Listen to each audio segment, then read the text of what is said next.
As if the McCrispy couldn't get any better, Bacon and Ranch just entered the chat.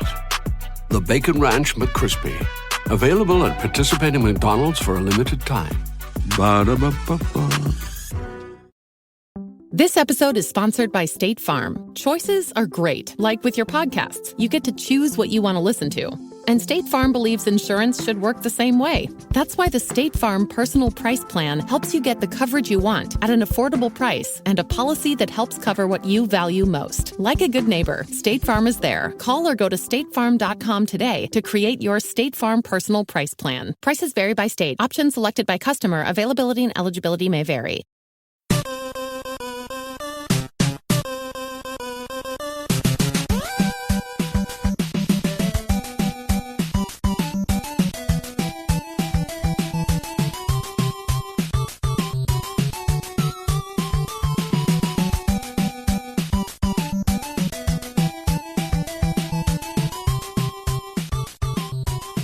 Welcome to the family here on Purple Mafia.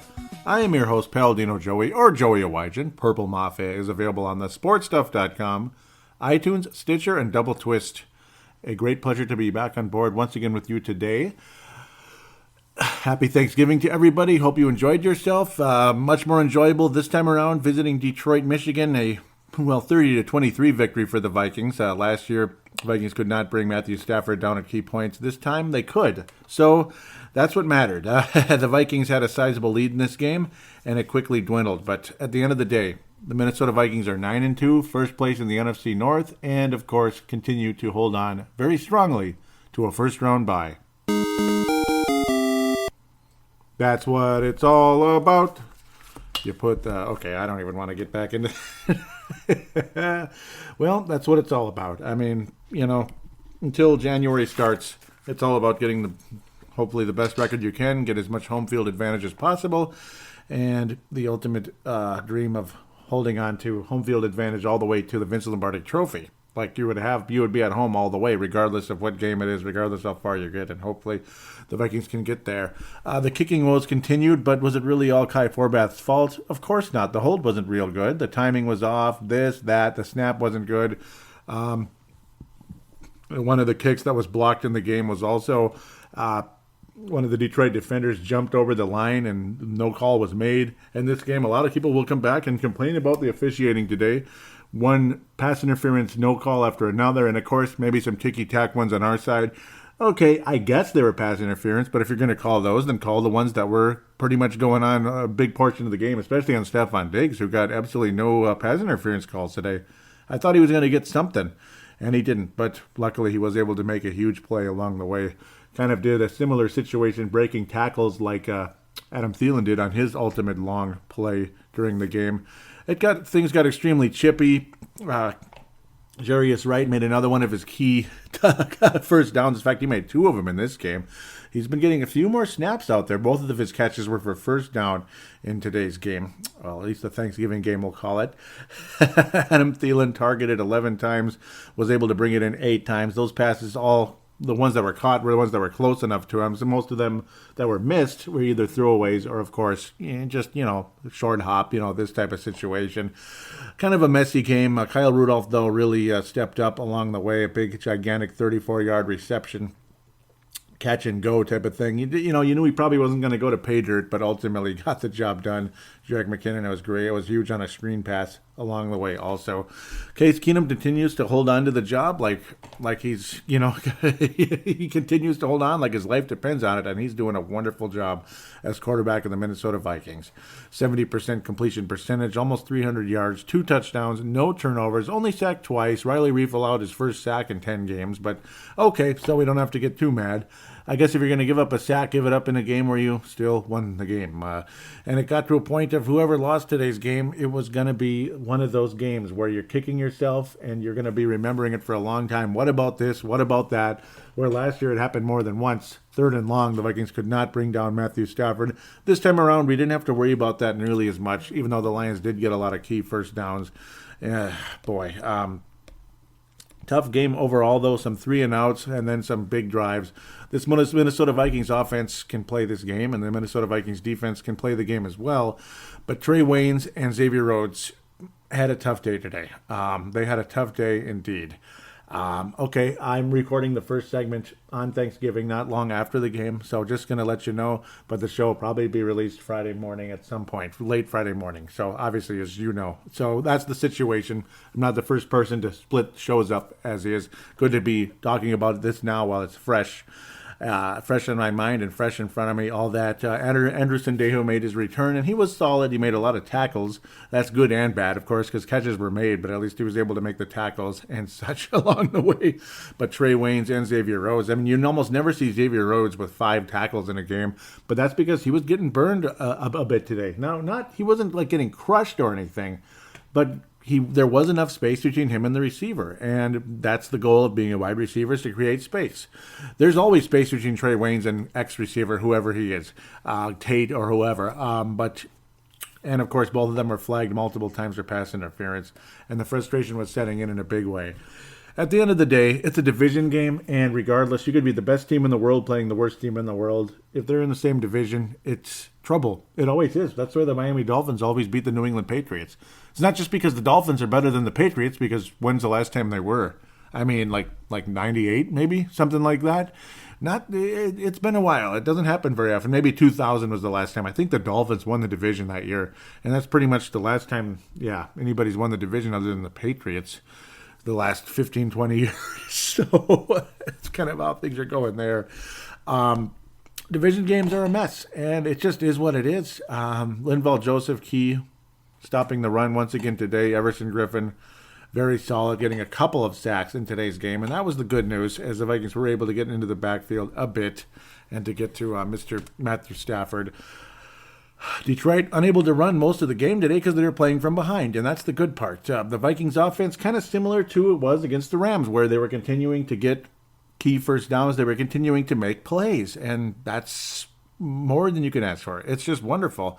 Continuing to make plays. Latavius Murray would get somewhere, and then, of course, you'd get the gaffes, where you'd get a missed block, and the next thing you know, Jerick McKinnon's down for a 7-yard loss, and you're hearing this.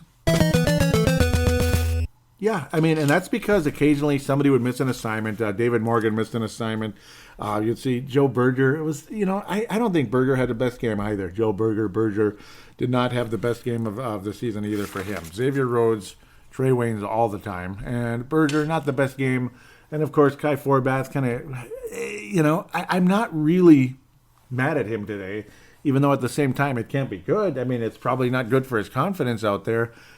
Getting kicks blocked, the guy jumping over. And then, of course, another kick that appeared to be blocked very late in the game, where clearly the guy was so offsides it wasn't even funny. So luckily that was called, and the Vikings got a first down. It was obviously 4th down, very close to the goal line.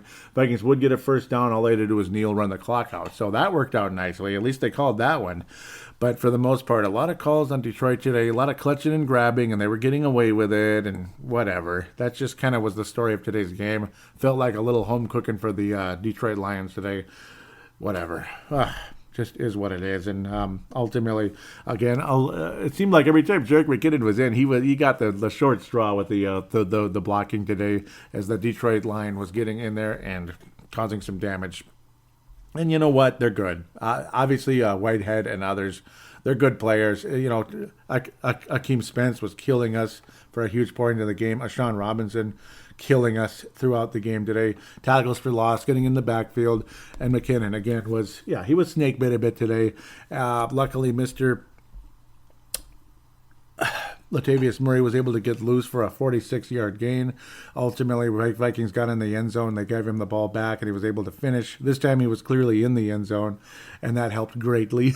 Jerick McKinnon, Latavius Murray solid, but again, the running game, it's like hit and miss, but luckily it seems to work out eventually. Like when they keep doing it, they keep pushing it, they keep trying, things kind of average out, and then Latavius Murray winds up with 4.2 yards a carry instead of, like 1 yard a carry, which it was appearing to be for a while there because of the big gains, because they happen, because the good blocking catches up. Things just kind of catch up, average out, and that defensive line doesn't always seem to get through. The defensive tackle, they don't always get through and make their big plays and give the Vikings 7-yard bleeping losses. Damn it, anyway. Oh, that got frustrating. Case Keenum again avoided one sack after another. He was sharp for the most part. I mean, obviously you're going to have a icky pass here and there. Maybe it's miscommunication. Thought a guy was going to go one way, the ball went the other, or he just missed, because people are going to miss. Human error happens. And Case Keenum again did not turn the ball over today, and that was the good news. Detroit with a key fumble in the red zone today saved the Vikings' ass along the way. That was very helpful. A key touchdown. In the end, obviously, what would have been a touchdown for Detroit, the guy did not have the ball. So luckily, the Vikings get the ball back. I believe I can't remember it was Galladay. It would have been a touchdown, but ultimately it was called back because he did not have control of the ball, and the Vikings, luckily, thank God in heaven, were the Detroit Lions had to kick, and that was kind of time and again. That's why Detroit would ultimately be kicking themselves right now, because their chances of winning the division are slim to none at this stage. Golden Tate, he had so many chances in today's game as well, but ultimately only wound up with 7 yards, which is really strange, hard to believe. Marvin Jones Jr. was killing us time and time again, particularly killing Xavier Rhodes. The roads were open. They weren't closed. The light was green. The roads were open today.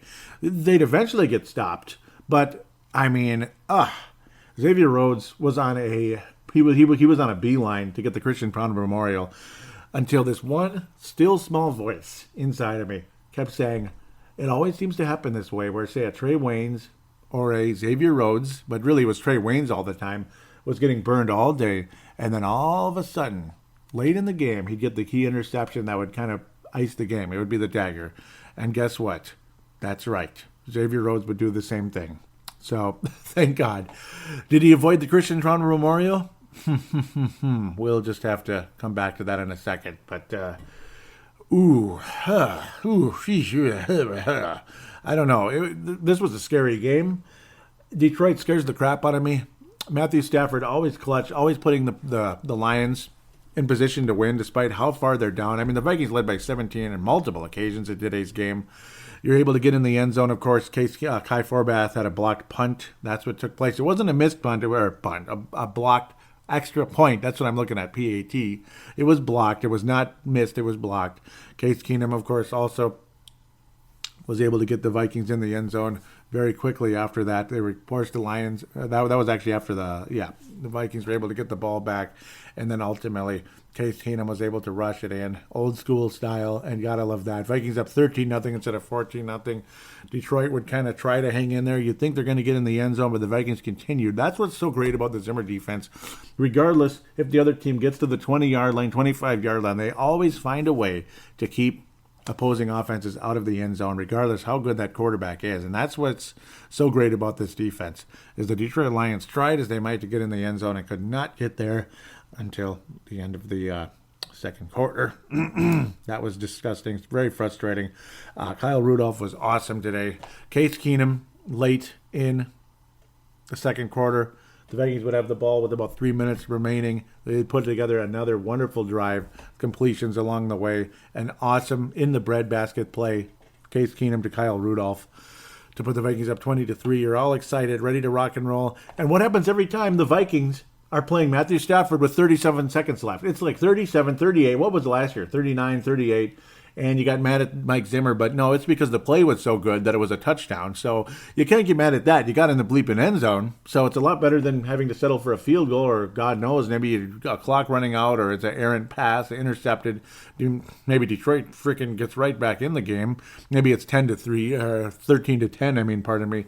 But regardless, Detroit had time. And Matthew Stafford and co got the job done. It was just vanilla defense. You get all excited about how good our offense was seconds ago, and then here come the Detroit Lions, and it's like a prevent defense, like, oh yeah, we will, like my brother said this perfectly, oh, the Vikings must think they won the game already because they're forgetting there's a whole second half to play, for crying out loud, and 37 seconds left in the second quarter, and they used 27 of them, which was just disgusting and pissed me off beyond belief. 20-10 at the half. You come into this game, and if, say, maybe an hour before the game, you had some kind of, what's the word? Damn it. What is that word? Where premonitions, I believe is the word, where it's like you have a vision, and then there's the score at the half, 20-10. Vikings over the Lions. And you'd think that's pretty damn good. And you're absolutely right, it's damn good. But when it was 20-3 with 37 seconds remaining and they only needed 27 of those seconds, that's bullcrap. And I don't know, it's typical Matthew Stafford against the Vikings and against everybody else. And Sebastian was saying, well, you're not supposed to like rivals and and all that. Well, I know you're not supposed to like rivals. You don't have to be so doggone okay. Yeah, no, I love Sebastian Barton, but oh boy, that guy is so he's funny like that. Oh, son of a gun. But still, there's a little something extra than disliking a rival with this one, because I don't get that same hatred for the Bears necessarily. Detroit fans get under my skin like I don't know. They almost get under my skin more than Packer fans. Almost. I mean, they're right on the doorstep. And Matthew Bleef and Stafford, and of course Aaron Rodgers, every time you give them any time to do anything, they always seem to get in the end zone. And it's just baffling. It's ridiculous. You want to appreciate the athleticism and the greatness and all that, but it drives you nuts because it's against you, and it's against you again, and it's against you again. Or at a key moment when you're praying to God they're going to lose this game. Maybe you're up by a game or you're down by a game, whatever it is. Squadron left, squadron fly, and that's basically what they do. And they frickin' get all the way, and they get in the end zone, and they win the game, and you're just sick to your stomach.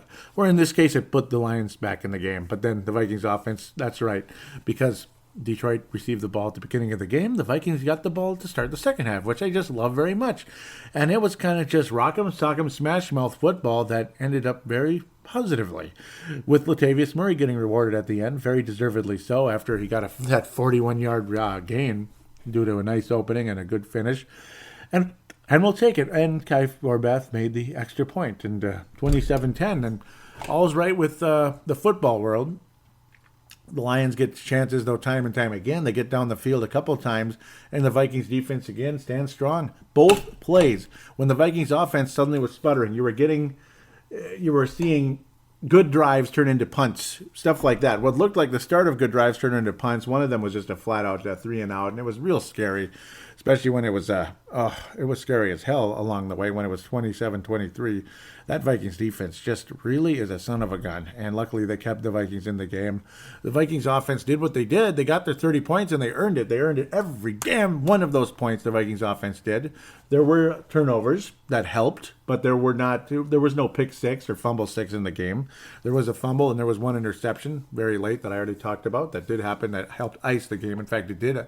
Well, no, that didn't ice the game. It was the offsides call on Detroit on the field goal attempt, which could have been really interesting if things continued to go that direction. But luckily, the Vikings would hang in there. The defense would hang in. You're giving up field goals. Detroit's inching closer, and then they had the big drive, late in the third into the early the fourth. Just made the mincemeat out of the Vikings and of Xavier Rhodes. Marvin Jones Jr., 43 yards to pay dirt. Just two guys draping over him. Of course, there was a penalty along the way, just a meaningless, stupid penalty that didn't help anybody, like it always is. Just a meaningless penalty, and it wouldn't have mattered anyway because the guy caught the frickin' ball. Stupid Marvin Jones Jr. And you know what? Good on him. Hell of a game today. Hell of a game for Marvin Jones Jr. 43 yards, and Detroit's within 4. Yes, that's more than a field goal, and there is no extra point to a field goal, so 3 points is 3 points. They have to get in the end zone, but Detroit's done it a million times, and they have the whole fourth quarter to do it. You have your 3-and-outs and all that, but then the Vikings force Detroit into 3-and-out after 3-and-out, or fourth down after a couple first downs and such, time and time again. Matt Prater made everything he was able to kick today, so yeah, it wasn't the same situation like it was on the purple sidelines. Kai Forbath was able to finish, though, when the Vikings were hoping to get a game-ending drive into the end zone. Would have put it away. 10-point lead. Vikings win, this and that. But luckily, Kai Forbath was able to bury the 36-yarder this time around. Puts the Vikings up by 7. And then, of course, Stafford and co. had the start of what looked like a promising drive. They force Stafford into the interception, and you're just thanking God. And then, of course, again, Vikings burning the clock wisely. And then next thing you know, the offsides call on the field goal attempt, the blocked field goal attempt by the same guy that was way too close. It was too easy for him because it was an illegal play. So all the Vikings had to do was kneel, and your final score was the little higher than it, a little lower than maybe it would have been if that guy wasn't offsides. Hopefully Forbath would have made it, but maybe Detroit would have made it interesting at the end.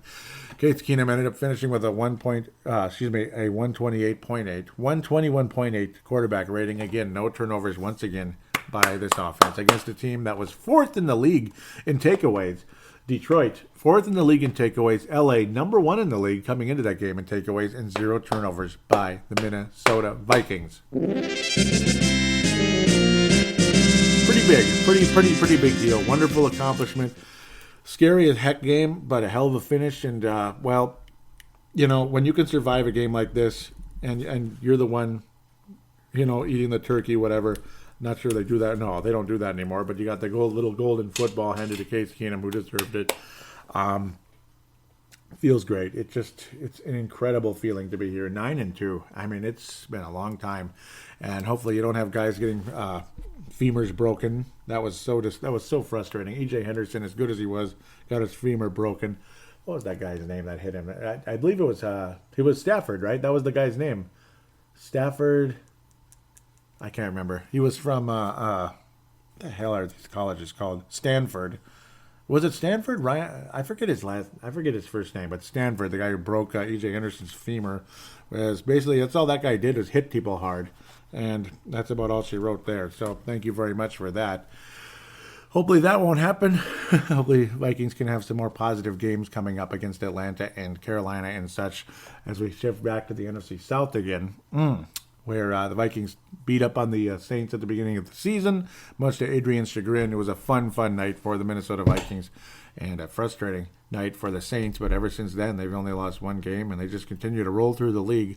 They'll be tested this weekend. It'll be interesting. The Rams and the Saints, there it is. Rams one game behind the Saints in the NFC conference standings, all that. Saints still 8-2, and boy, just rolling through everything, and scares the crap out of me. Playoff picture hasn't changed a whole lot. At this moment, Los Angeles Chargers are rolling over the Cowboys. So Dallas may be done and dusted sooner than we thought. And the Los Angeles Chargers just got to be knocking on the door for the Baltimore Ravens here pretty quick. Too bad they came off to such an awful start to the season because they've been downright great the last few weeks here. The Los Angeles Chargers. That's the only other game I can talk about already. So I'm just talking about it now, I guess. Maybe I should have saved it for the second segment, but I didn't. So, whatever. It'll just be a flat-out preview segment in segment number 2, and maybe some other bantering around just for the heck of it as other games take place coming up and such. But unfortunately, yeah, I'm probably not going. Yeah, I'm not going to wait till Sunday to record segment number 2. Let's pass out the Fran Tarkenton Award. Case Keenum. It has to be. Without a doubt, it's Case Keenum today. He was very solid, much better than he was last time around. Again, he's not a perfect quarterback, but he made plays. A beautiful pass to Kyle Rudolph, and he stood strong at moments. He got flagged for an unsportsmanlike conduct in one of those early fourth quarter moments, and it looked like the Vikings were in big trouble.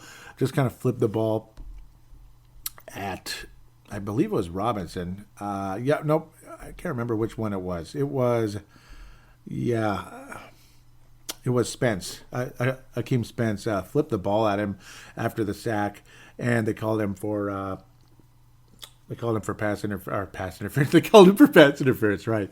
No, they called Case Keenum for unsportsmanlike conduct. Yet all the other BS those guys were doing right after that. I don't know. Maybe excessive celebration.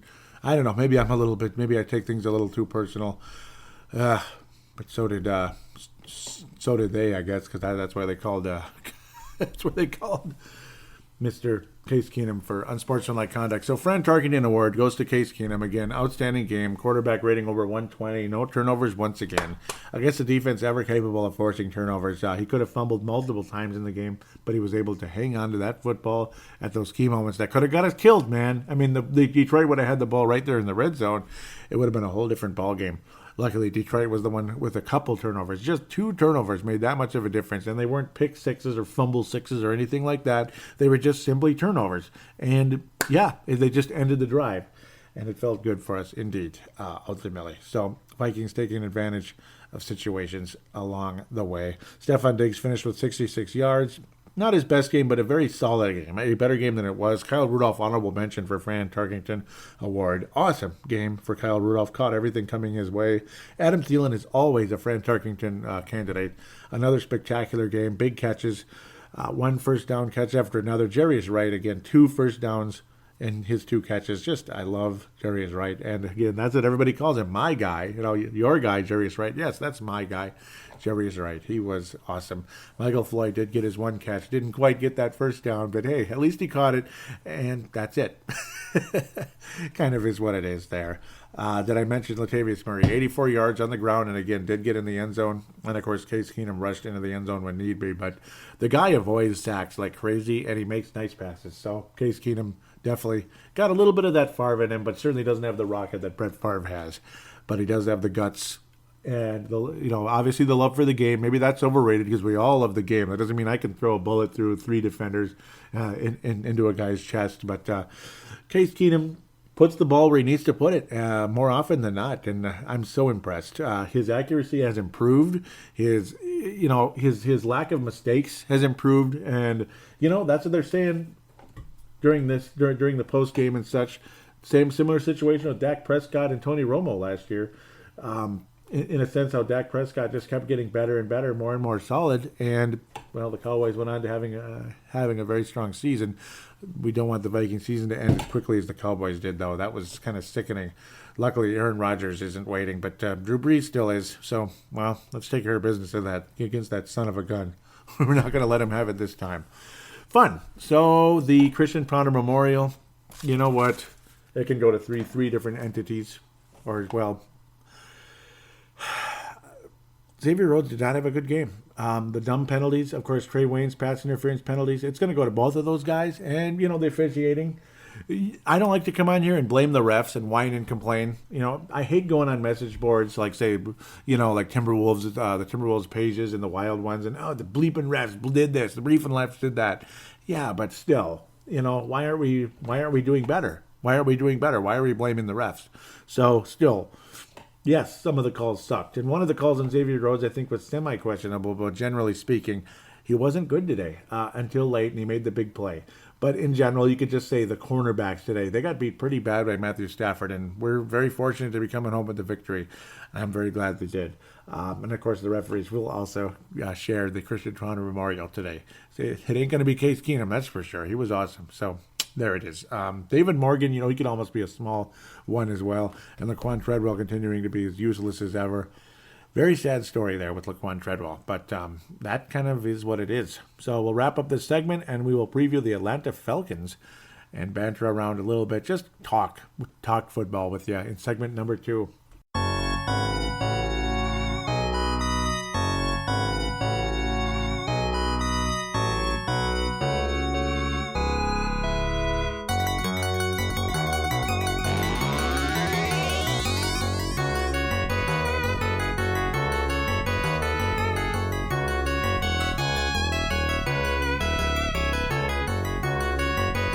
And we are back here on Purple Mafia, segment number 2. Time to do some previewing. We're going to banter about a teeny tiny bit for the heck of it, and also just very briefly mention the other games on Thanksgiving. The Los Angeles Chargers crushed the Cowboys 28-6. Dallas has been falling apart. Obviously, injuries to the offensive line have not been helpful at all. Just in general, Dallas not looking like a playoff team anymore, and that's fine with me, I suppose, but there's always somebody else that's dangerous that's emerging. Believe it or not, Seattle would not be in the playoffs today, so that makes me smile to a point. But then again, so many injuries, Chancellor and, of course, Mr. Big Mouth himself, Mr. Richard Sherman, he's out for the season. Both of them out for the year, so with pretty significant injuries, of course. It's kind of like, but then you have Carolina, Atlanta. They're teams that were at the top not that long ago. The last 2 NFC champions, to be quite honest, and the Vikings will be playing the NFC champions on Sunday. Another nooner, which I love very much. I appreciate that. Washington survived. The New York Giants were hanging in there for a while, but the Washington Redskins survived. Unfortunately for them, though, they're still in the doldrums of 5-6. The Giants, 2-9, still competing with San Francisco and Cleveland for a possible number 1 overall pick. But it's going to probably go to Cleveland, and NFL purgatory for them, unfortunately. I want Cleveland to get better. I do. I've said that every single show, and I mean it. So I don't need to go back into it again. The Atlanta Falcons, well, we can talk a bit more. I'm going to backtrack a teeny bit with the Vikings. I was so excited doing the review and everything. Didn't mention a major milestone that took place yesterday was Adam Thielen did reach 1,000 yards for the first time in his career, and with 5 games remaining, that's pretty damn insane. 70 total catches, 1,005. Only 3 touchdowns, which is kind of funny, but, well, he's mostly getting the yardage, picking him up. Stephon Diggs second with about 600, and he's got 5 touchdowns. Rudolph with 5 touchdowns as well, a little over 400 yards. It's nice to have a running back that can receive, too, and Jerick McKinnon, 261 on the season, and lots of value all the way through this season. Latavius Murray's got about 500 yards on the ground, so that continues to be steady and solid, and that's already with, of course, Dalvin Cook nearing 400 yards in only 4 games. The guy was just a superstar in the making. Running game for Minnesota, pretty exciting to be quite honest. And, again, I can't say enough about how valuable C.J. Ham is when it comes to the running game. And you know what? On pass blocking. I talked about it on the last show, and I mean it, damn it. I mean it. C.J. Ham's value is incredible. Nice to have a fullback on the roster that can play, that can block, and boy, his value is insane. And Adrian, again, about not wanting a fullback, they just get in the way. Pretty stupid. Because look at the value. It's no wonder our quarterbacks were on their back almost the whole time that Adrian was here. Even Brett Favre, obviously, we know what happened to him on multiple occasions. That's why his season was cut short, his final season in the National Football League. Case Keenum's already about 2,500 yards. He's having a Favre-like year almost statistically. Kinda, 14 touchdowns and 5 interceptions. I'm just kind of looking at this stuff for the heck of it, just to kind of get people caught up on just how well these guys are doing. It's not about just I'm going to sit here and read stats, but also, at the same time, I already talked about the other 2 games, and obviously the NFC North has not played yet. Green Bay, Chicago, well, we played Detroit, so that's the one other game. Chicago's going to Philadelphia. Good luck there, but go Bears, actually. You know what? Because we don't have to worry about the Bears catching us. I really don't think it's going to happen. What's also nice is how the Vikings have already won more games than last year, which is, again, staggering considering how good a start last season was and how poor a start this season was immediately after Sam Bradford's injury. Things look so positive the way we just coasted through that team. Bradford looked like a superstar, and ever since then, obviously, Bradford's been AWOL except for that first half in Chicago, and it was basically more like the Twins and the White Sox, not the Vikings and Bears. 3-3, are you kidding? That's kind of garbage. Or was it 0-0? That's just a joke. Miami visiting New England. See, there you go. There's the team that always beats the Patriots. That's going to be very interesting.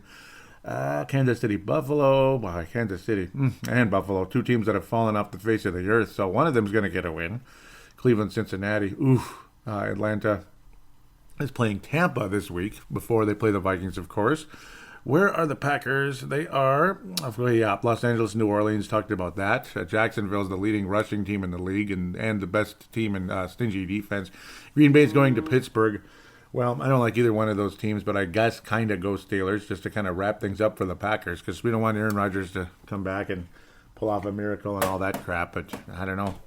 If it happens, it happens, I suppose, if he does come back. But maybe it'll be too little too late record-wise. That's what we're kind of hoping for. Fun overall season, though, for the Vikings, of course.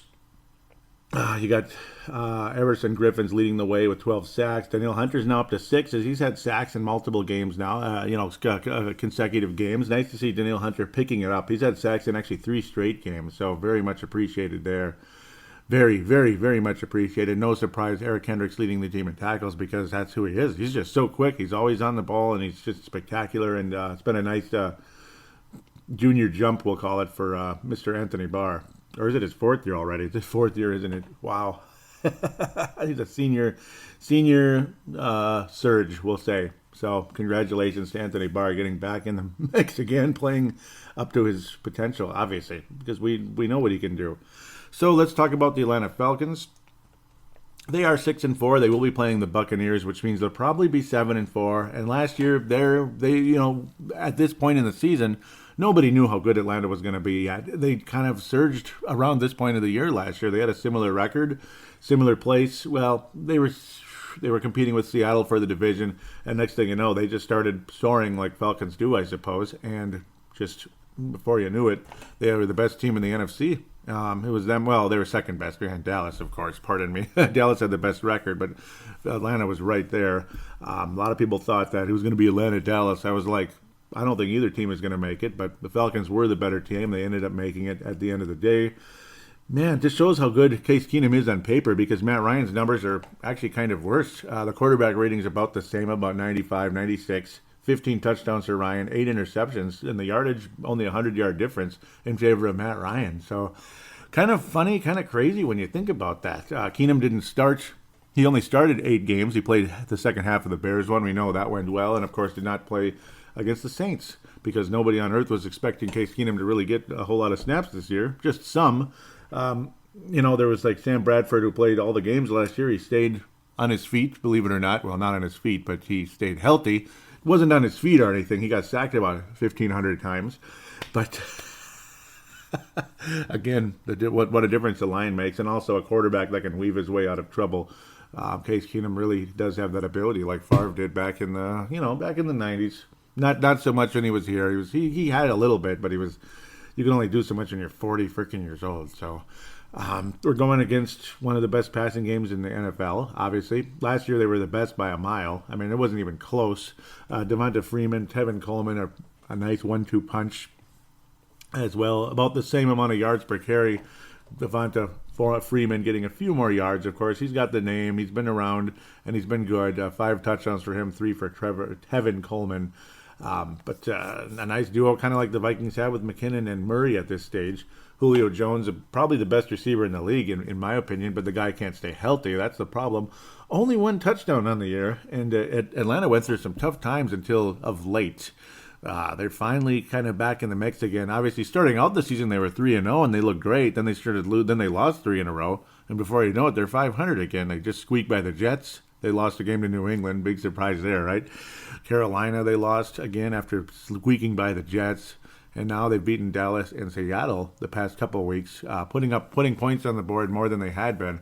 Still an interesting statistic that Julio Jones only 1 touchdown on the year so far. Julio freaking Jones.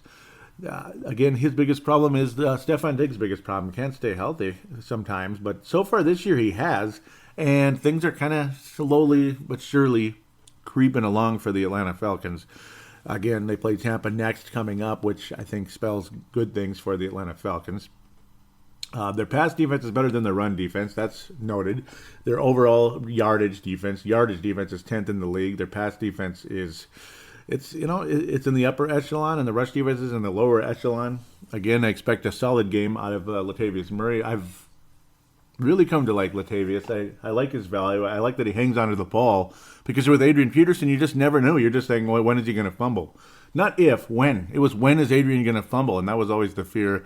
And, of course, with Matt Asiata, there was no run protection, and at the same time, the guy couldn't break a tackle if his life depended on it either sometimes. As powerful as he was, he just had no movement. He could not move at all. It was just ridiculous. So it was a horrible combination, and Jerick McKinnon went through hell on earth too most of last season, even though he had some good moments as well. He did what he could, and he ended up having to lead the Vikings last year because of Mr. Adrian being hurt immediately to start out the season, and that was always good stuff. Well, it was in the second game. The first ever in U.S. Bank Stadium. First and last game as a Viking in U.S. Bank Stadium for Adrian Peterson. Kind of sad when you think about it. Jacksonville's defense is spectacular. They've been leading the league. But no, Atlanta, upper echelon, top half of the league in pass defense, bottom half of the league in rush defense, bottom third, I would say, in rush defense. So you can run on the Atlanta Falcons. It's something that I would hope the Vikings would be able to do when need be. We could look at the November game against Seattle most recently. Very entertaining game, but again, more injuries to Seattle pretty much wrapping their season up, though they still put up a hell of a fight, 34-31. Seattle still 6-4, believe it or not, even after that loss. That's pretty crazy that they were able to hang in there. Matt Ryan just starting to kind of sort of come around. Not the most spectacular season, of course. Russell Wilson always drives me nuts. He's tough to deal with. Julio Jones getting 71 yards in that particular game, so good for him, I suppose. It's the running game. I mean, again, if you're going to get somewhere, against the Falcons. I think it's the running game. It's beatable, and I think Case Keenum can also break loose for a first down or so here and there, depending on the situation. The Vikings should be able to beat the Falcons. It is a road game, though, and that's tough. I can't remember the last time the Vikings beat Atlanta in Atlanta, though. I believe during the Joey Harrington days when Harrington was there and Michael Vick was suspended and never going to return, all that kind of stuff. It was during the doldrums of Atlanta. It's an interesting thought process when you think about going in Atlanta and how, it's a different ball game than coming home, that's for sure. As we can look at the previous 3 games, the Vikings won the last 2. They won in 2015, believe it or not. But, Atlanta was going through this and that, and the Vikings were doing well that year. Vikings won 20-10, and then there was that 41-28 game where Teddy Bridgewater had that coming out party. That was a lot of fun. And then, of course, he hurt his ankles, too, in that game, so he couldn't see him, and the Vikings got obliterated by the the Green Bay Packers with Christian Ponder's last game as a starting quarterback. I couldn't believe it. Obviously, there's no Matt Castle, no Bridgewater, so Christian frickin' Ponder was in the game against Green Bay, and he did absolutely nothing. And Atlanta beat the Vikings 24-14 in 2011, because in 2011, everybody beat the Vikings, and that was when the Vikings were over there in Atlanta. So I guess the Vikings did win in Atlanta in 2015. So it's like my memory is not too strong sometimes. Sometimes it's, I can remember so many things, but just certain schedules of certain teams that we don't play very often, it kind of, it wasn't the most memorable game. That's one of the things.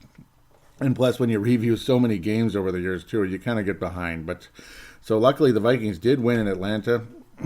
Adrian had a solid performance. He led the league in rushing, and he, again, had some good overall games. Of course, there's a highlight where Adrian missed a pass, a very catchable pass. But then again, welcome to Adrian Peterson. Are you surprised? Had a good year. Had a good game on the ground, though. Wow, 2 touchdowns, 160 yards. So that was very helpful overall. Bridgewater's solid. And Atlanta wasn't very good at the time, though. But still, hey, at least we won in Atlanta, got the job done. So I think this team can get it done. Obviously, the Vikings beat Detroit. Detroit knows the Vikings better than the Atlanta Falcons do. And, of course, Detroit had kind of semi-owned the Vikings. In the last 3, Vikings 2-1 against Atlanta. And, of course, the last loss to Atlanta was 2011 when the Vikings were awful at 3-13. Oh, 2 awful seasons by Mr. Leslie Frazier's Vikings during his coaching tenure, 2011 and 2013, which would be his last year coaching the team. It's a winnable game, but Atlanta's kind of sort of starting to emerge. They're still kind of middle of the road good, though. They're not scary good like last year. And I just, it's hard to pick against the Vikings right now. It really is. You can't pick them to go undefeated, though. I mean, you really think the Vikings are going to go 14-2 this year? That would be awesome, but I don't know. I mean, you got Atlanta, of course, at Carolina. That's kind of a tricky one, even though the Vikings have owned that team the last several years now, which is pretty cool. Cincinnati coming home, they better win that one. At Green Bay, well, it depends on who's the quarterback, I guess. And Chicago here, that's just like last year. That's a win. That is a bleeping win. Classic Vikings in Chicago, final game of the season win.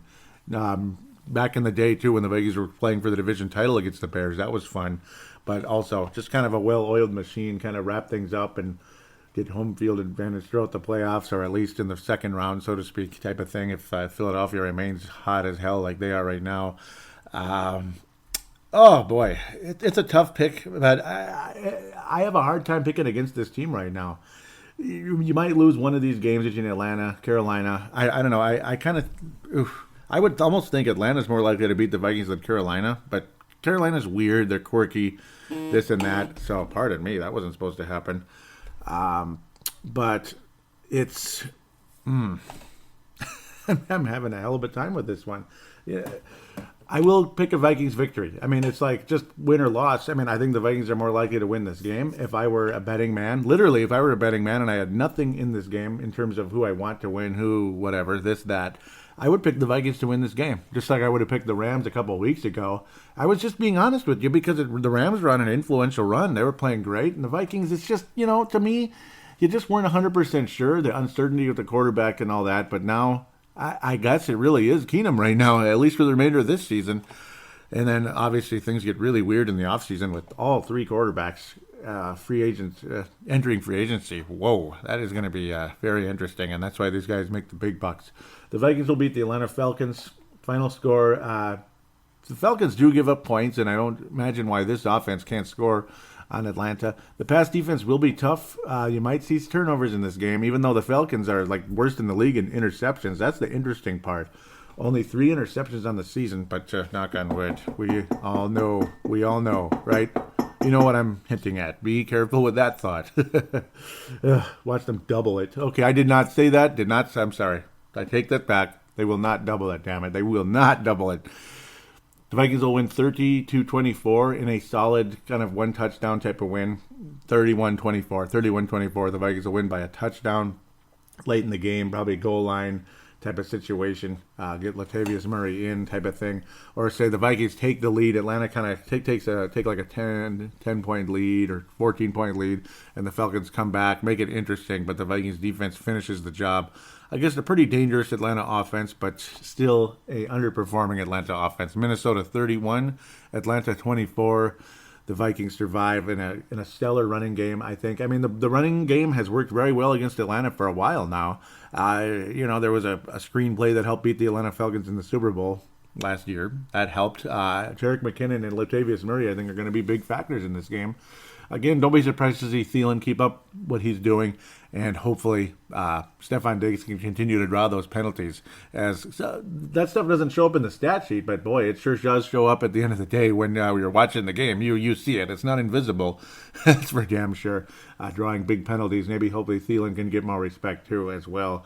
It seemed like neither one of them got any respect in that second half as the Detroit Lions just scored like crazy after that, or stopped the Vikings like crazy because there were no pass interference calls. The Vikings only scored 1 touchdown in the second half, right at the beginning of the third quarter. So it is what it is. The Vikings will beat the Atlanta Falcons 31-24. Let's take a break, and we will hear once again from Matt Martin.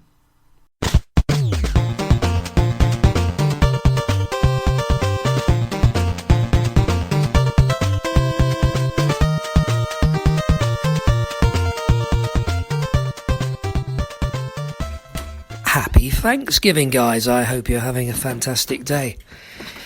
Well, a win over the Rams. That was, I wouldn't say unexpected, but again, like I think a lot of other people, I wasn't really hopeful that we would pull it out, especially after that first scripted drive where it was the proverbial hot knife slicing through butter. But after that, our D did its job and shut them down. And the O did its job eventually, although it felt at times like a heavyweight slugfest. And, Keenum, dare I say it, is he starting to look like the Fran Tarkington of the 21st century? I mean, some of those moves were superb. Yes, I know the O-line's given him more time, but he's creating a lot of time himself. And that play where he fires that bullet to Thielen, he gets hit in the head, so that could have been a roughing the passer call for a start. He then disappears under another player, suddenly to reappear and launch a rocket. It's just completely incredible. Shall I put it out there? If he continues to play at this kind of level, is he in the conversation for an MVP award? I'd love to think so.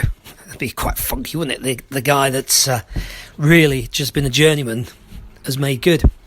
Still a long way to go, certainly.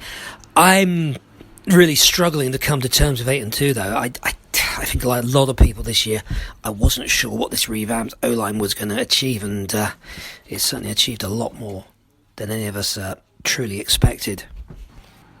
As a long-term Viking fan, I think you tend to keep your expectations fairly low. I mean, this season, I truly felt 8-8 would be a realistic appraisal of where we stood, and possibly a 10-6 and a wild card berth. The division, I felt, looked tough. You got Rodgers, so there you go. There's 12-4. The Lions, certainly, I think everybody expected them to be playing at a higher level than last season. But here we are at 8-2 with a 2-game lead. Rodgers is out. So it comes down to what we can do against Detroit on Thursday. I truly hope we win. The fact is then we've guaranteed the division. A 3-game lead, there's no way we're going to drop those 3 games. So it's a must-win. But yeah, so we win another division. I kind of feel now big deal.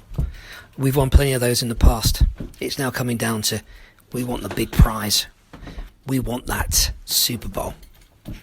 So every game now, the last 6 are all must-wins. Every game is almost now like a playoff. We have to win each and every one of those. And if Philadelphia slip up, we can guarantee that home advantage, and that home advantage would be massive for this team. I don't believe they can win the Super Bowl going on the road. If they're going to win it this year, they need home field advantage, which means we have to win every single game. No two ways about it. Division, I don't care.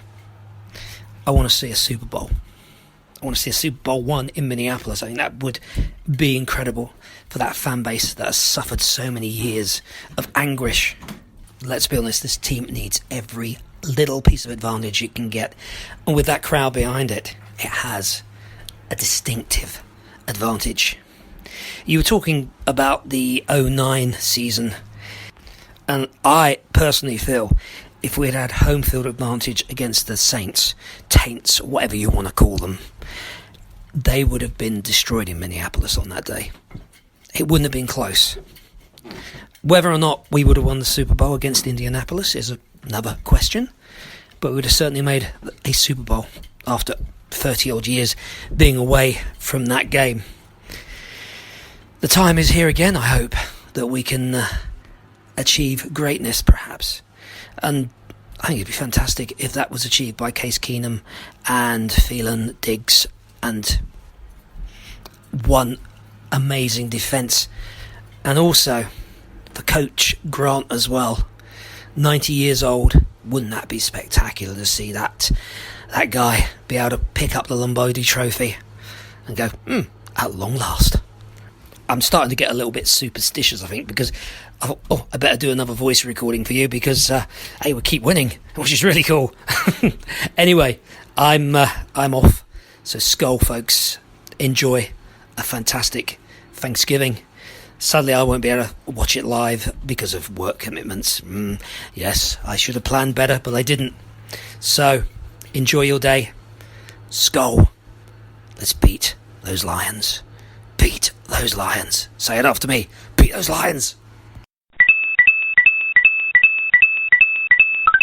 Beat those Lions, and beat the Lions the Vikings did. I love that. Beat the Rams. Beat the Rams. Yep. And beat the Rams they did. Yes, keep them coming. Yes, if it's a superstition or whatever it is, keep it coming. Let's go all the way. Wow. Yep, a lot to get to, but at the same time, I mean, just wonderful. Wonderful things to talk about and great takes. Obviously, that offensive line has made the difference, and Case Keenum's ability to maneuver and free himself is a combination. It's a wonderful combination. And then you have two receivers that are ever capable of being stars in this league. Adam Thielen's a Pro Bowler already at this point. I mean, he would be in today, if the season ended with a certain number. I mean, he's been that amazing. Stephon Diggs, I think, is Pro Bowl all over him. Maybe even Latavius Murray might get in if things keep up. He's just been great. Riley Reif, obviously, I think he's as valuable as it gets. I'd like to see Remmers come back from the concussion protocol. That's frustrating. He hasn't been back forever. But Rashad Hill's been adequate. And, of course, the offensive line is hit and miss on occasion, and Riley Reif gives up his first sack of the season yesterday, but the Vikings still win. So, okay, give it up now rather than like in a crucial moment when we need that drive and it's third and whatever. You got to get that first down, God willing. You have so many weapons, and you have that Chester Taylor-like guy in Jerick McKinnon, the Chester Taylor, third down running back that can make those 7-yard, 8-yard, 11-yard catches, catch and go, break a tackle, break the key tackle. See, it's like he makes the catch maybe 5 yards beyond, but he's got to get that extra 3 to 6 yards something, and he's more than capable of swinging, breaking that tackle, and getting around and out of bounds or whatever the situation is after he's able to move the chains, and that's just so many ingredients to winning a championship on this team. Obviously, the defense is unbelievable. Xavier Rhodes needs to play better than he did yesterday, without a doubt, but still. at the same time, that's what it is all about. Just make those key stops and, again, make up for a rough day with the interception. He still didn't completely avoid the Christian Town Memorial for what was his worst game of the season. But a key interception that wrapped things up. Thank you very much for getting that done, without a doubt. And yes, I totally understand about, we do need to win every game, that type of thing, and I hope we do. I hope the Vikings do finish 14-2. Some people are saying, Paul Allen on KFan is going as far as to say the Eagles are going to be 15-1. Are they that good? They looked awfully damn good, though. They crushed the Dallas Cowboys, that's for sure. That was, that was really something. They just smoked them like a cigar. I mean, it was like a nothing. Not even like, that was easy. So kind of scary, just a little bit scary. Of course, the Chargers beat them really bad too. So maybe, just maybe, that wasn't as dominant a win as it may appear in terms of like rolling over a playoff team type of thing. Maybe Dallas really is done, and chances are they are. The ultimate dream. Yep, dome field advantage or U.S. Bank field advantage. Since dome field advantage is a little different now. Skull field advantage. Since, of course, that's where the Skull Chant began last season against Green Bay. The very first game in U.S. Bank Stadium, regular season game, the Skull Chant, Skull Field Advantage, all the way to Lombardi. Not to the Super Bowl, but to Lombardi, literally in the Super Bowl as well, which has never been done in National Football League history. And it is the ultimate way to end a curse, is the most incredible story there is. Your third quarterback, you're the third guy most likely to start and play games and be successful, is the one doing it right now. Your rookie, your star rookie, has that ACL, fumbles the ball because he's worrying more about his knee at the time because of the extreme pain and sudden shock that it must have sent through the young man. And probably the pop that it makes too. So that's what they say. I've luckily never been around that happening, but they say it makes a loud popping noise, like just like that. Literally like just a big piece of celery snapping, but louder. Oh, God almighty. But you lose him. Teddy Bridgewater, obviously, with the injury that he had. All the circumstances coming in. And here we are. And it's, it's the story's still being written. But if that final chapter involves Lombardi, it's the best storybook you could ever write for the Minnesota Vikings ending their drought. Wonderful thoughts there, Mr.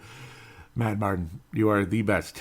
Absolutely the best. I just love it. And it's also true.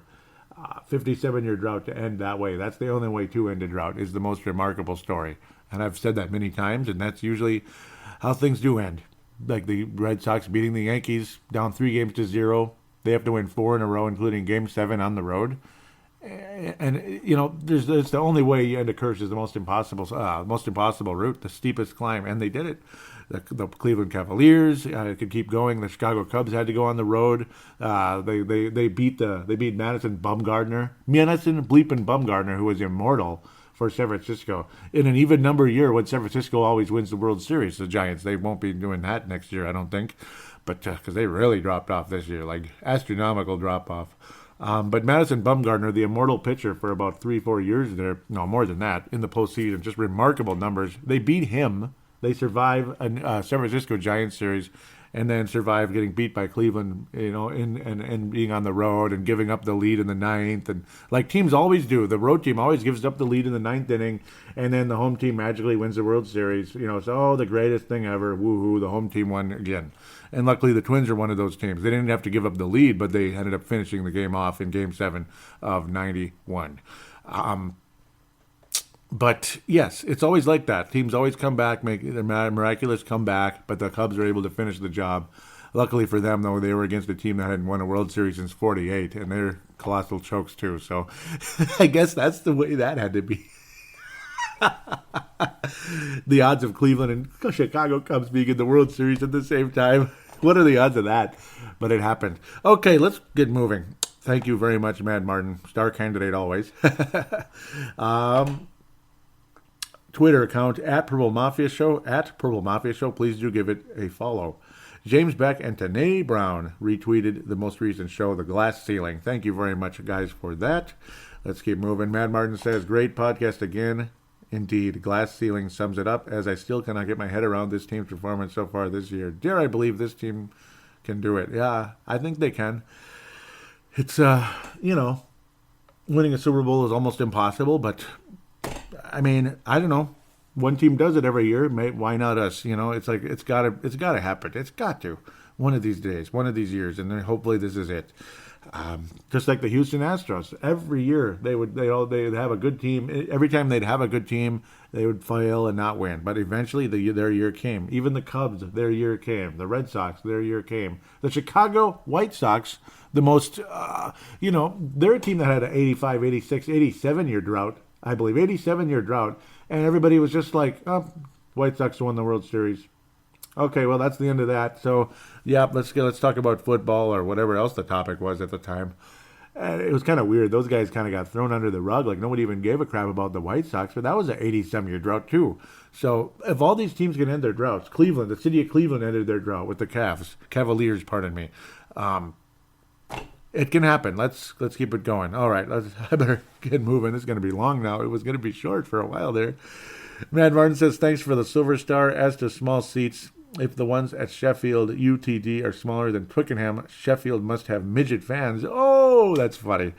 Matt Martin continues saying, Joe, wishing you and your family a peaceful and happy Thanksgiving here in the Hebrides. They also celebrate Thanksgiving, so up the Colonels. Absolutely. So we celebrate Thanksgiving as well. Happy Thanksgiving to you, Mr. Dave Martin. What was he saying? Do it. Some conversation came up somewhere. Can do it. Yep. Oh, you were just correcting yourself and laughing. That's cool. Matt Martin continues saying, says, oh, if we make the Super Bowl, we would be the away team. And yeah, isn't that the annoying part? We'd have to wear white. We'd have to wear the white jerseys at home. That's kind of weird, but oh well, we'd still be at home. That's the thing. Because it's a rotation. AFC, NFC, AFC, NFC, AFC, NFC. Like NFC. Like last year, the Patriots wore white, but hey, they won the Super Bowl if they're wearing white, so it doesn't matter. Mad Martin says social media blackout begins. Biggest game of the season, the NFC North title game. Win it, and yep. He says got finished. I think about an hour behind, but what a start. 13 zip. Yep. What was? Yep. I was saying, yeah, it's been, yep. I was talking with Ali Sidikai on Twitter, also saying, he was saying it's not a good game from Rhodes. I was telling him, you're right. It's probably the weakest game of the year. And Ali agrees. I think it was too. Matt Martin says, just caught up here. Here we go again, nail-biting time, but we've scored 20 points so far. Better than the last few games. Need this O-line to keep rolling and kill this game. He was saying I was a statement drive, yep. And he says, I clearly have no idea what the bleeping PI call is these days. These refs have too much party food at halftime. Yeah, because there were like no PI calls throughout the whole game. He was saying replay everything these days. Why not those? Happy Thanksgiving, brother. Glad that's over. The Great Escape wins. The Great Escape, but a win's a win, and every game feels like a playoff game now. We need home field in the postseason to win it all. And yeah, I mean, we need to have a little Boston Celtics type of home field advantage. Yep, home field, home court in the Celtics case. 2 more tweets remaining. Mad Martin says we can all relax this weekend. Maybe the Eagles get beaten too. Time to watch the America's team get zapped by the Bolts, and boy, did they ever! They got zapped by the Bolts, all right. Go Bears! Yep, let's go Bears. How do they say it? Oh, man. Just go Chicago Bears. I don't know. I don't remember their song. Damn it. Dylan Richardson, I wish you're out there listening. I don't know. I think he's vanished off the face of the earth. Damn it. Oh, I miss Dylan Richardson. He says, let's see, final tweet is UK, Minnesota Vikings says, nice win, or nice to get a win over the Lions and agree we have to win out. And yeah, it's not going to be easy, but, well, no one said it would be, huh? So that's a key there.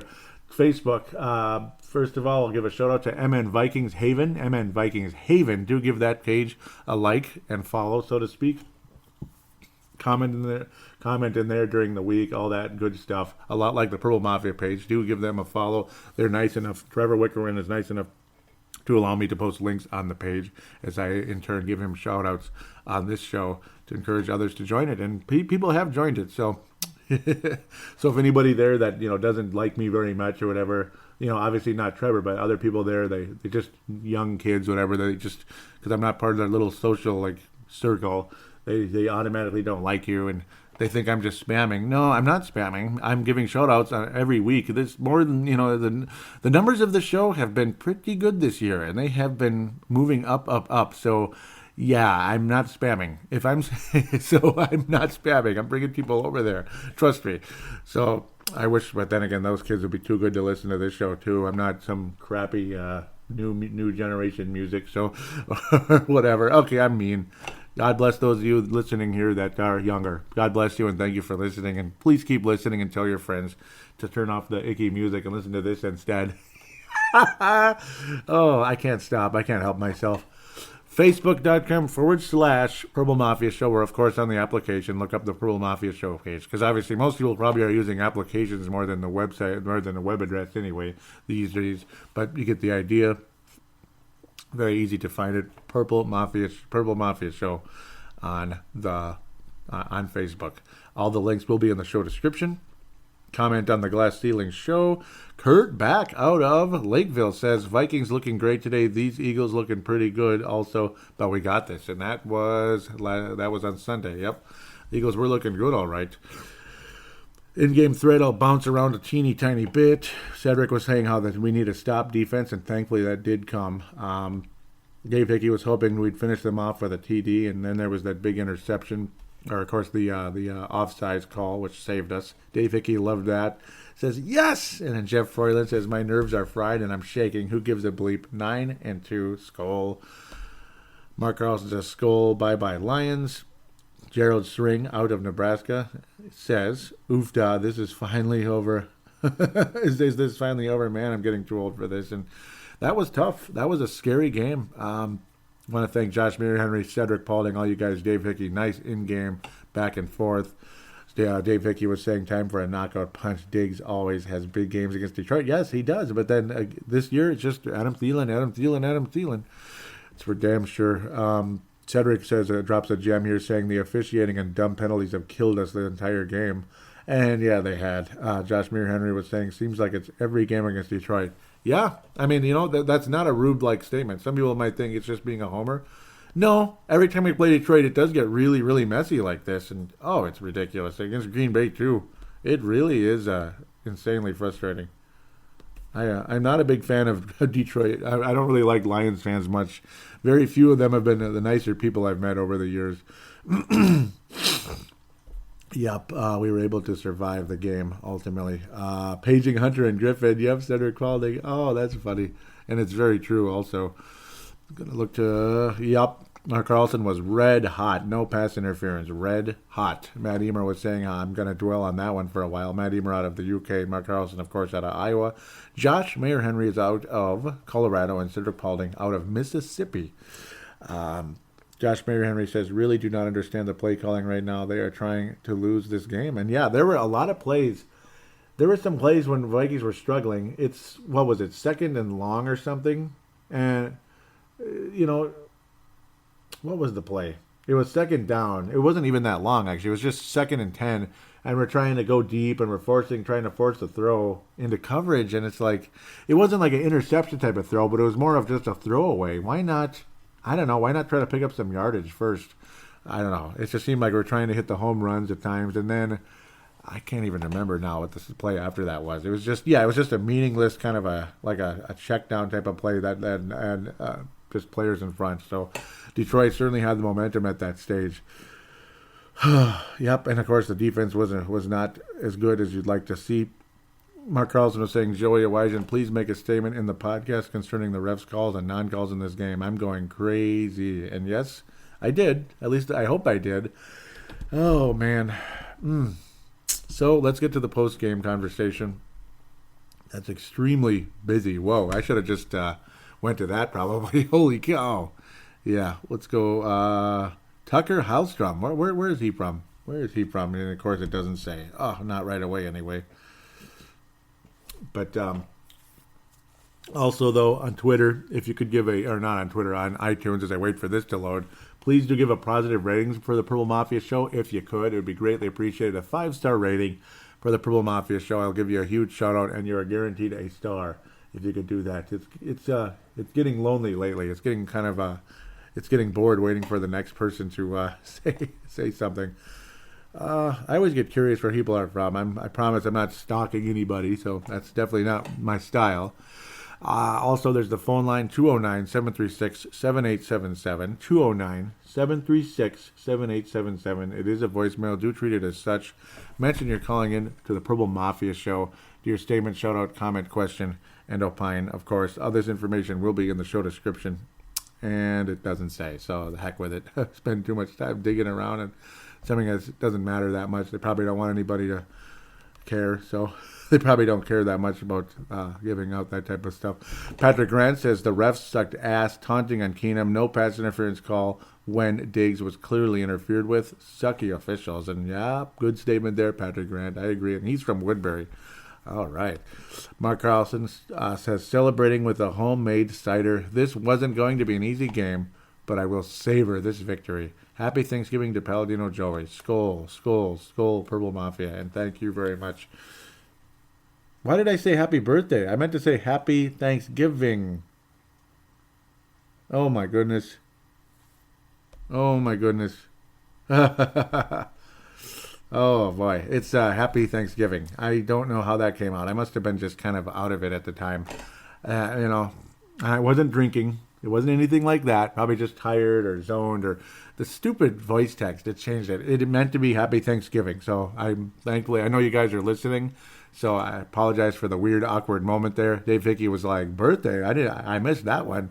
Mark was saying, well, I had a typo in there, but thank you all the same. My birthday's on 9/11, but God bless you anyway. Did he say birthday? No, he said Thanksgiving. He never said birthday. So, yeah, that was me. I'm really sorry. So, my apologies there. Tony Coleman out of South Dakota says 9-2 feels good. Mark Carlson comes back and says, I would like to introduce a proud Viking friend of mine to the Purple Mafia podcast. Please welcome Eric Sandven to the podcast. Skol, Eric, and hopefully Eric would like to listen too. That would be greatly appreciated. So welcome aboard, Eric Sandven, if you're listening. Tony Coleman put the picture up with Case Keenum with that golden football, the Thanksgiving 2017 trophy, the player of the game and all that. I was saying how he was saying he earned it, and I agree. Kai Forbath Tony says Kai Forbath is still on my bleep list. Yep. Gerald String says no kidding, very little confidence at all in kicking game right now. Cedric comes back with I've chewed up all my fingernails from being so nervous when he's kicking. Yep. Tony wraps up that section saying it's Deja Walsh. Yep. Oof. Gerald String puts in his thread saying, man, what a game. Lions put up a great fight as usual. Yep. Too good for my taste. I know Joey's not a huge Lions fan, but I gotta admire the fight that Stafford put up today. The guy is a tough competitor. We finally got it done, though. Skol. And yeah, it is true. Obviously, Stafford has gotten a lot better than he was for the first few years in his career, and he's become very clutch. It's kind of scary to think he did not have his best game. He was overthrowing guys on several occasions. Might have been some bad routes too, but he was a bit off in the game.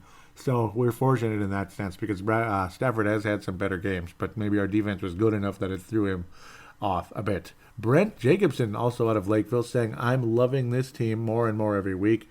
This definitely seems to be the most complete team the Vikings have had in my lifetime. And, from top to bottom, yeah, and this generated a lot of people, so that is a star candidate for Brent Jacobson.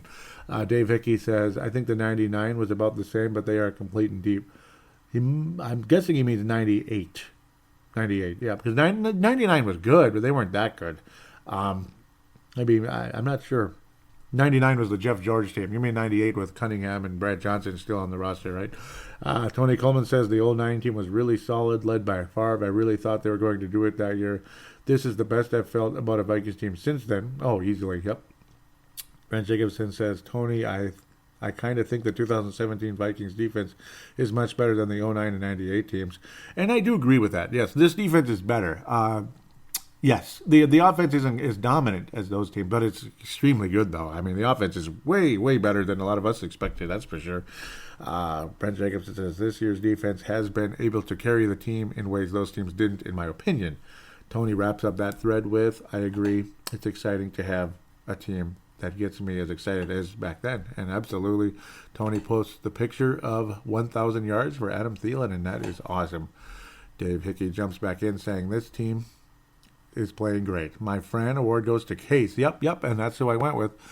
Who can argue with the network? And the punter goes to Forbath. For me, I today Forbath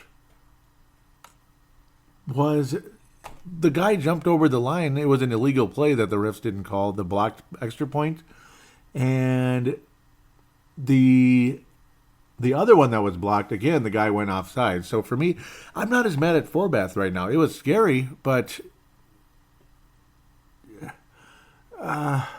what was the 53-yarder? I can't remember how that turned out. But, yeah, that was another miss, too. That was actually blocked also. Yes, that one was actually also blocked. So, I mean, everything was blocked. That's kind of on... I don't know if guys are jumping over the line. The first one for sure was. That was illegal, and it wasn't called. The second one was... I don't know. Guys got to protect the kicker better. The guys got to, like... And you know what? Still, yes. That one maybe it was a bit more of Forbath's fault, too, because it was probably a little low. It was low enough to get blocked, so okay. And it was a 53-yarder. Those are a little bit tougher, but okay. So I can probably give you that one, yes. But I'm not as mad as I'm not as mad at Forbath as I was at the secondary yesterday. And yeah, I know how good Matthew Stafford is, yes. Brent Jacobson replies to Dave Hickey saying, I might give the punter to Kevin McDermott for getting absolutely run over on the extra point and botching the snap on the field goal. Yeah, I mean, that was really frustrating too. The snap, yep, botching the snap. And it was even more also Ryan Quigley too. He didn't get the ball down. The snap wasn't as bad as the hold actually on that one. So, but still, you know, all of this is kind of debatable back and forth. The special teams scared the crap out of us in the game. That's no doubt about it. Ali Sidikai says, I was nervous in the fourth quarter. What a win. Tony Coleman says, saw this on another Vikings page. It was, Forbath and Lucy Van Pelt from Peanuts, Charlie Brown, all that, where she'd always pull the ball away at the last second and Forbath was attempting to kick. That is funny. That's funny, and I like it. Good taste. I love Charlie Brown, Linus, all that. You know, the Peanuts, all that. I love that. Tony with a few posts here. The next one says, "Happy Thanksgiving, Purple Mafia. It's been a pleasure spending the day with you, and happy Thanksgiving to you, Tony. God bless there. Good Friday, which I don't like to go shopping. Maybe online a little bit, but not much." Post one more picture with, it's like gopher colors, like maroon and gold colors, but Vikings. He says, I wanted to look halfway decent today, but had to rep the purple this tie and clip I wore today. Thanks, Skull, Thanksgiving. Unless the colors, maybe the colors are coming, it looks like the Golden Valley Vikings, which is really funny. I could say this really fast. The Golden Valley, Minnesota, my hometown where I lived forever, pretty much. I'd like to go back to. Quite frankly, I like it more than Brooklyn Park. Well, we used to have a high school. Yeah. Eventually, the whole freaking thing merged with Hopkins, you know, so it's Hopkins High, you know. Unfortunately, we're the Hopkins Royals instead of the Golden Valley Vikings. Well, basically, they looked like the Minnesota Vikings in their logo, but their colors were like the Gophers. Kind of cool. So that's what this made me think of. So that kind of brought me to that a bit. When you sit down and do some research, look it up. The Golden Valley Vikings look just like the Golden Gophers. Kind of cool. Cedric Paulding wraps the section up saying, I wish they would stop with all this Teddy talk and realize Case is the leader of this team for now. I don't want to see Teddy unless it's mop-up duty. And at the moment, yeah, for sure. I totally understand that. I think there's more somewhere. Or was that everything? Oh, it's believable. I guess that was everything. I'm going to check for visitor posts. It felt like it just kept coming. It felt like I kept coming for the longest time. Maybe it was more in the in-game threads, but yeah. So that's probably going to wrap things up in the Facebook page. I want to thank you guys for your involvement and for listening to this show. It's been awesome. Been awesome bringing this to you, and we enter another Christmas season, and That's always what Thanksgiving is, the beginning of the Christmas season. Got my cute little tree here. I don't know if I want to even put up a bigger one or not now because I love this little thing. It's simpler, but I'll probably put it up and maybe less ornaments this year. It's too much work, damn it. Tired, damn it. No, I'm kidding. Kind of messy too. But let's pass out the stars before I forget. The gold star for this episode. Boy, gold star for this episode.